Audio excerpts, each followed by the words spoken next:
To understand a pathology, it is essential to comprehend normal physiology. Similarly, in political analysis, we cannot diagnose an illness in democracy without knowing how it should ideally function. Fortunately for scholars, there are examples of democracies that are clear and influential models, even in the face of constant internal and external pressures they encounter. These democracies, despite the difficulties and flaws in their defense, still exhibit impressive vitality. Among the oldest democracies, England and the United States stand out, the long history of democratic functioning. Other countries, such as those in Scandinavia, have managed to establish solid democracies since the second half of the 19th century. In Europe, Germany, Italy, and France faced various challenges and failed attempts before achieving democratic stability after World War II. The evolution of democracy in Israel is remarkable, as it emerged alongside the State of Israel in 1947. This recent development is a testament to the dynamism and adaptability of democracies over time. Therefore, to diagnose any problems in contemporary democracies, it is crucial to understand these historical examples and their normal characteristics. Only with this solid foundation can we accurately assess the political health of any democratic system.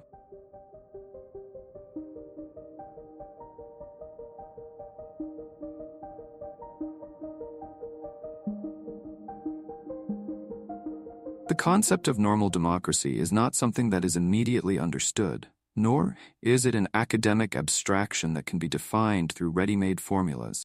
It requires a deep reflection on human nature itself and on the conditions that allow a society to flourish in freedom, justice, and truth.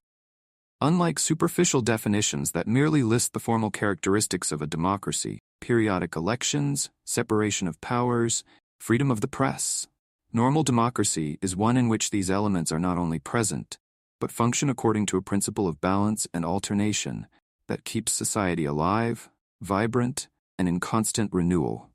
A normal democracy is a fragile construction, sustained by a delicate balance between opposing forces that, instead of annihilating each other, collaborate to keep the social fabric cohesive. It is not a state of harmony, but a field of dynamic tensions, where competition between different ideologies and interests is not only allowed, but encouraged. In this arena, two major currents stand out. On one side, a vision that privileges state control and government intervention as instruments of social justice. On the other, one that defends market freedom, individual rights, and the autonomy of social institutions in relation to state power. These two forces, traditionally represented by the left and the right, are not mortal enemies, but legitimate adversaries that alternate in power according to the popular will expressed in free elections. This process of alternation is not a simple change of government, but the essence of normal democracy. Each time one of these forces assumes power, it does so with the awareness that its permanence is not guaranteed, and that its successes and failures will be evaluated by the people, who may, at any time, choose to hand over power to their adversaries. In normal democracy, political competition is real, and not a carefully orchestrated illusion. The parties that represent different ideologies are true expressions of the interests and aspirations of the people, and not puppets manipulated by an invisible elite. The press, free and independent, plays the crucial role of informing the public, exposing abuses of power, and ensuring that public debate is grounded in truth and reason, and not manipulation or lie. In short, normal democracy is one in which the political system authentically reflects the plurality of a free society where different worldviews coexist and compete in an orderly manner, without any of them monopolizing the truth or power. It is a system in which the government is always a temporary service, provided on behalf and for the people, and where power ultimately resides in the hands of those willing to fight for their freedom and dignity. But perhaps the most crucial aspect of normal democracy is its ability to defend itself against forces that seek to subvert it. These forces are not necessarily external, but can arise within society itself, in the form of extremism that rejects the legitimacy of power alternation and seeks to impose its views in an absolute manner. Normal democracy, therefore, is not a state of complacency, but of constant vigilance, where every citizen has a duty to protect freedom and justice, not only for themselves, for the entire community. In the end, the concept of normal democracy forces us to confront a fundamental reality: that freedom is not a given, but an achievement. It is not a permanent state, but a continuous process that requires courage, discernment, and an unwavering commitment to the values that make life in society possible. Normal democracy is thus the highest expression of a society that refuses to surrender to fatalism or tyranny, and that, despite all its imperfections, continues to fight for a future in which freedom, justice, and truth can flourish.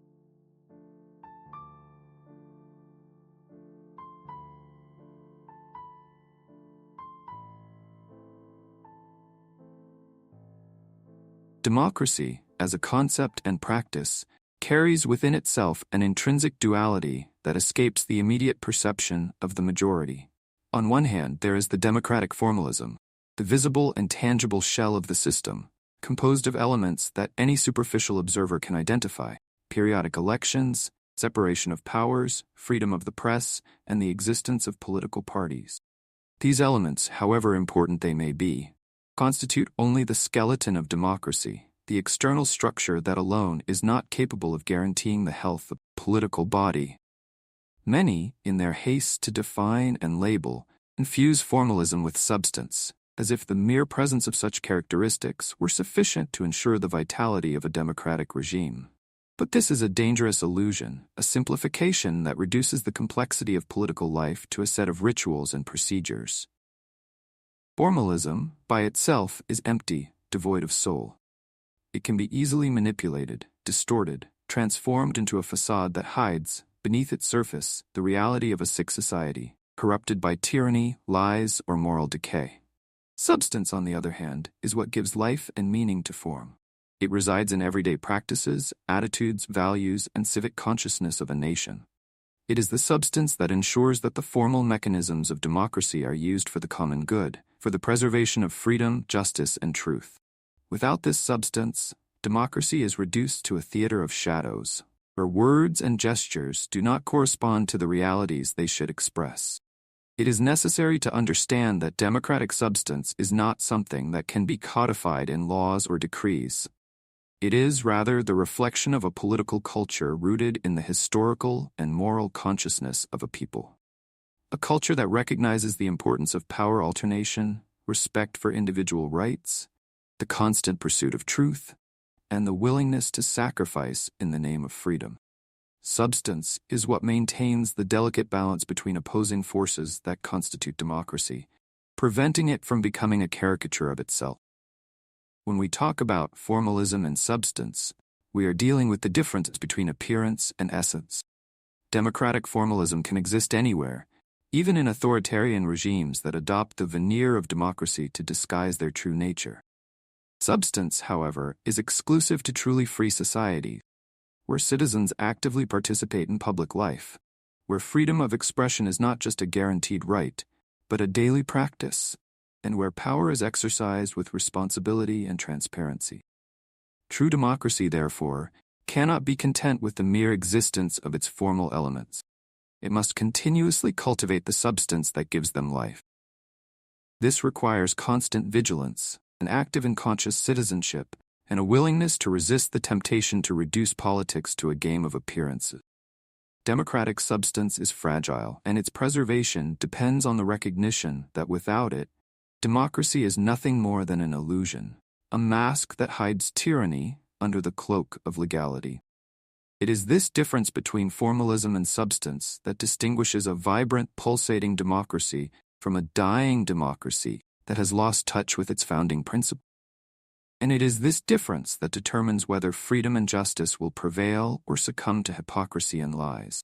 Therefore, when reflecting on the state of our democracies, we must always ask ourselves, what do we see, form, or substance? And more importantly, what are we doing to ensure that substance prevails over form? The challenge, ultimately, is to ensure that democracy remains true to itself, that it continues to be a system where truth, justice, and freedom are not just words, but lived and defended realities for all citizens. If we fail in this effort, only empty formalism will remain, a political corpse that represents nothing more than the corruption of everything democracy should be.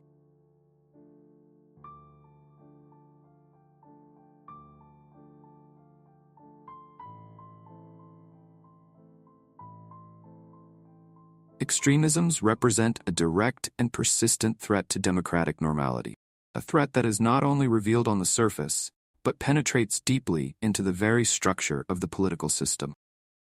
When we talk about extremisms, we are not referring to radical ideas in the abstract, to concrete forces that aim to destroy the delicate balance that keeps democracy healthy and functional. In essence, extremisms, whether right-wing or left-wing, are not satisfied with simply participating in the democratic game. They seek to subvert the game itself, to transform the rules and corrupt the essence of the system. While the extreme left tries to impose a revolutionary ideology that aims for total submission of society to a party state, the extreme right proposes an equally absolutist vision where moral and religious uniformity is imposed under the guise of exaggerated nationalism. Both extremes, despite their differences, share a fundamental characteristic: the rejection of democratic normality and the imposition of a unilateral worldview. These extremisms do not operate in isolation. They flourish on the edges of the political system, at the intersections where legitimate politics and crime meet. It is in this border territory that they try to infiltrate, often seeking alliances with delinquent groups or marginalized political forces. Practice of extremism is marked by a strategic flexibility that allows it to alternate between violent and peaceful means. Its opportunity and context require. There is no loyalty to principles or morality, but rather a cold pragmatism that seeks power at any cost. The threat of extremisms is particularly insidious because it disguises itself as legitimacy. By infiltrating the democratic system, extremisms can maintain a facade of respect for the rules while undermining their substance.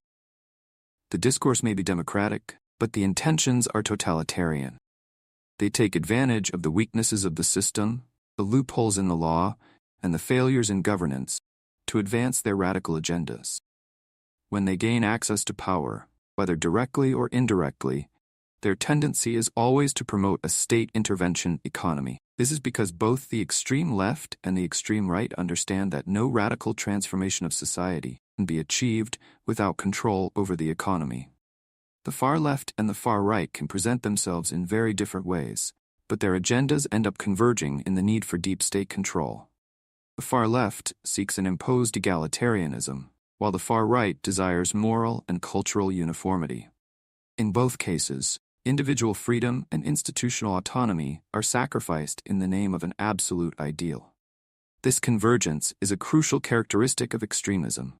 Both are enemies of democratic normality, not only in practice, but also in their essence, as they reject the alternation of power and the multiplicity of voices that are the heart of true democracy.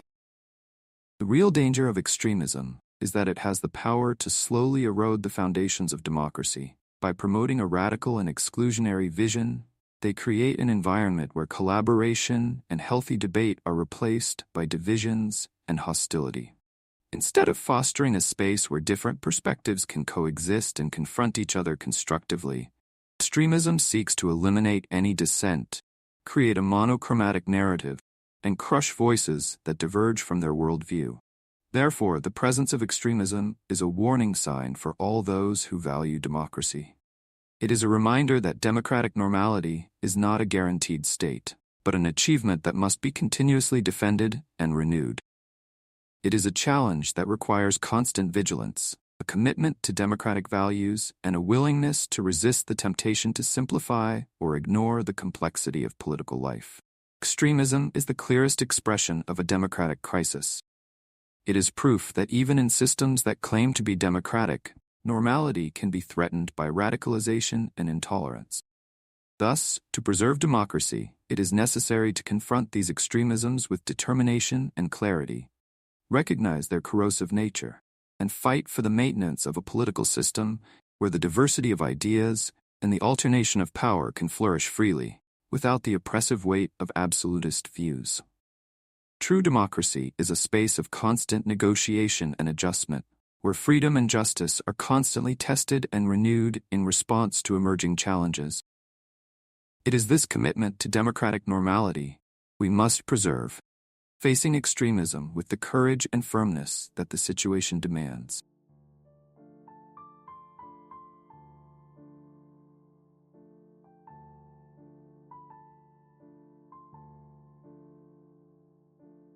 concept of center in politics is often presented as a position of balance, an attempt to harmonize the tensions between the left and the right.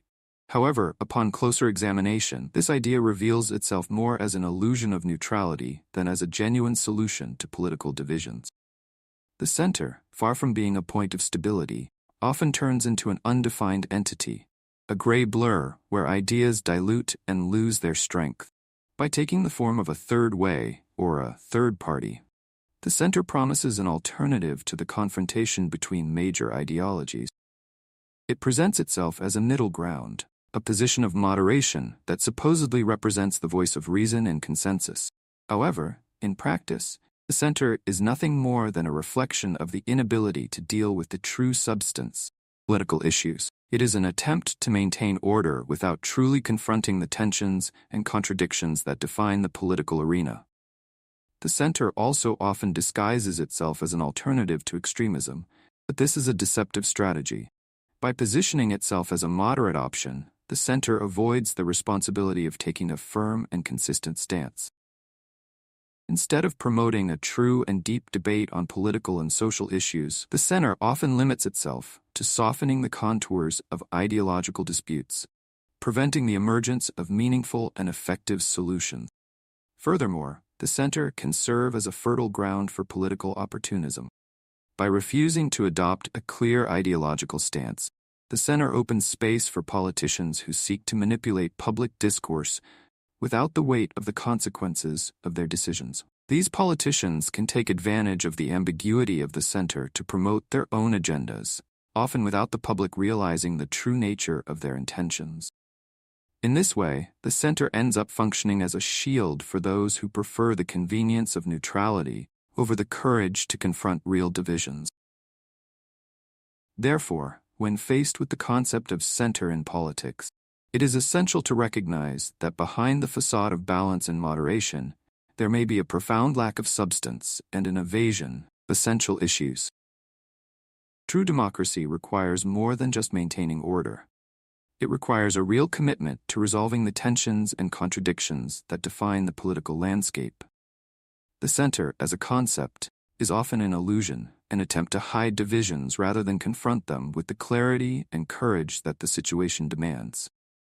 It is a position that may seem attractive at first glance, but ultimately fails to offer a true solution to the challenges facing democracy.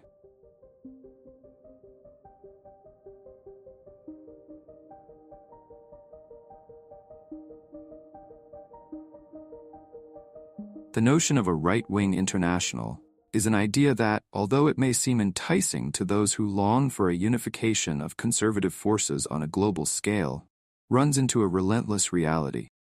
The impossibility of such an international, not only due to practical barriers, but fundamentally to deep and structural differences that permeate the very concept of the right wing. While the left has a long tradition of internationalism, exemplified by movements such as the Communist International or the São Paulo Forum, the right lacks a similar structure that can effectively unite its various factions around a common goal. This phenomenon is not merely accidental. It is rooted in the essential differences that define political right-wing and its relationship with the concept of internationalism. The right, in its essence, values the preservation of traditions, culture, and specific national values. Conservatism is not limited to a uniform set of economic or social principles, but rather a series of traditions and identities that are deeply linked to unique historical and cultural contexts. The right does not seek global uniformity, but rather the preservation of differences and the autonomy of nation. This valorization of local and national identity creates a natural barrier against the formation of an international structure that requires ideological and programmatic cohesion. Furthermore, the right is marked by a multiplicity of currents and variations that reflect different interpretations and priorities. The internal diversity of the right, ranging from libertarianism to more traditional conservatism, implies a lack of cohesion that is fundamental to the formation of an effective international organization. While the left can unite around a more monolithic vision of social and economic transformation, the right faces a tangle of competing visions that are often irreconcilable. The attempt to create a right-wing international, also faces the question of political pragmatism. Nationalism and sovereignty are central values for many factions of the right, and this translates into a resistance to relinquishing power to a supranational organization. The idea of a right-wing international, tempting as it may be as a concept of global unity, often clashes with the political reality of the countries involved, where national interests and values prevail over any notion of international solidarity. Furthermore, the very idea of a right-wing international is often stigmatized by associations with past or present authoritarianism. This creates an unfavorable environment for the construction of a global coalition, as any international movement of the right is often viewed with suspicion and rejection, making it difficult to form a unified and functional structure. The difficulty in uniting the right in an international movement is also reflected in the lack of durable and affirmable and effective institutions that can serve as platforms for this purpose. The right, in general, does not have the same tradition of global or international organizations as the left, which exacerbates the difficulty of creating a right-wing international that can operate with a minimum of cohesion and effectiveness. In summary, the impossibility of a right-wing international is not merely a matter of lack of attempt, but rather an inevitable consequence of the intrinsic characteristics of right-wing politics. Internal plurality, respect for national autonomy, and the difficulty of establishing a cohesive global platform are factors that make such an endeavor unfeasible. The right, in its diversity and its commitment to national and local values, remains divided into a mosaic of interests and priorities, preventing the formation of a unified international entity. It is a clear reflection that global politics, in its complexity, cannot be simply shaped by desires or aspirations, but is the result of the realities and contradictions that define ideologies and political practice.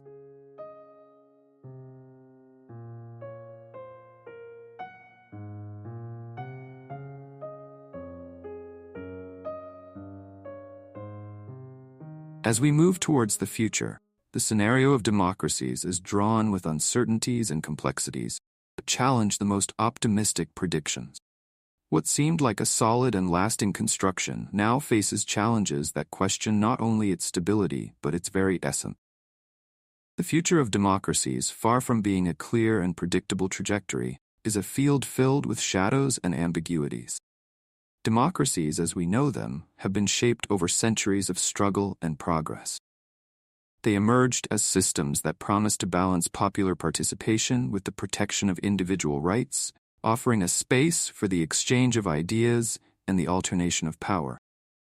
However, the evolution of these political structures is not a straight line, but a series of oscillations and transformations that reflect the internal and external tensions that affect them. Furthermore, the rise of extremist movements, both on the right and the left, exacerbates this situation. These movements not only challenge the status quo, but often seek to replace it with systems that threaten the very foundations of democracy. The rhetoric and actions of these groups often blur the line between political discourse and authoritarianism, distorting the democratic process in its most brutal and polarizing form. The impact of new technologies on democracy is another factor of uncertainty. The digital age has brought a revolution in communication, but it has also brought profound challenges. Social media, for example, can amplify divisions, spread misinformation, and foster manipulations that affect the integrity of elections and the quality of democratic debate. The power of these technologies to shape public opinion and intervene in politics is immense and often unpredictable, jeopardizing the ability of democracies to function in a transparent and fair manner. The economic question cannot be ignored either. Growing inequality and the global economic crisis shake the foundations of democracies, exacerbating discontent and fueling the sense that the system is failing. Economic tensions often translate into political instability, creating space for radical and undemocratic solutions to gain ground. The response of democracies to these economic crises will be crucial in determining their ability to survive and adapt. Finally, the role of democratic institutions and their capacity to reform themselves are determining factors in the future of democracy. Crisis of trust in institutions, coupled with their own inability to update and respond to new societal demands, can undermine democratic stability. Resistance to necessary reforms can weaken democratic structures, while poorly planned reforms can only increase divisions and create new tensions. In summary, the future of democracies is shrouded in uncertainty and complexity. The threats looming over them are multifaceted, ranging from political polarization and the rise of extremism to the impacts of new technologies and economic crises. The ability of democracies to confront these challenges and adapt to new realities will determine whether they can maintain their relevance and functionality or succumb to the forces that threaten their very existence. The scenario that unfolds is one of great uncertainty, requiring constant vigilance and a willingness to confront the complexities that will shape the global political future.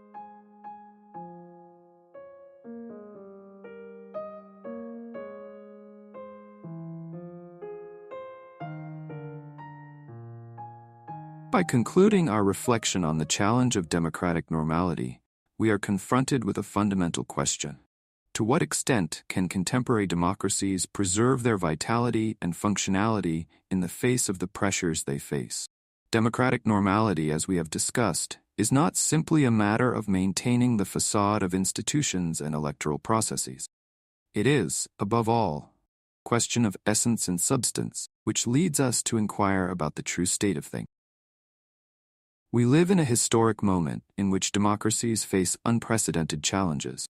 Intense polarization, the emergence of extremism, and the crisis of trust in institutions are phenomena that not only threaten political stability, but also jeopardize the fundamental values that underpin the idea of democracy.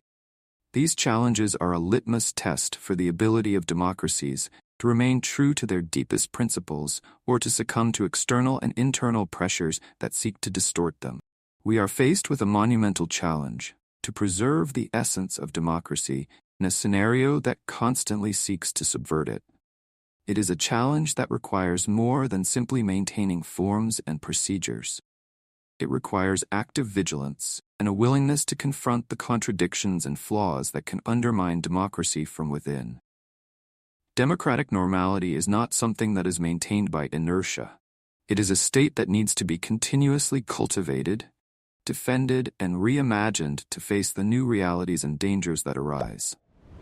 As we look to the future, what is at stake is the ability of democracies to adapt and renew themselves without losing their essence. The challenge of democratic normality is, therefore, a challenge of integrity and resilience. It is an invitation to reflect on what it truly means to live in a democracy and what we are willing to do to ensure that this form of government is not just a label, but a lived and practiced reality in all its complexity and richness. The outcome of this journey is not a definitive conclusion, but a call to action. Democracies that seek to maintain their normality must be prepared to face the storms, recognize their vulnerabilities, and fight for the preservation of the principles that underpin their existence. The challenge is constant and requires an unwavering commitment to truth, justice, and the common good. Ultimately, the future of democracies lies in the hands of those who strive to understand and confront the challenges of democratic normality with courage and clarity. What is at stake is the very essence of freedom and justice, and our ability to protect and experience these values in a world that never ceases to change and challenge.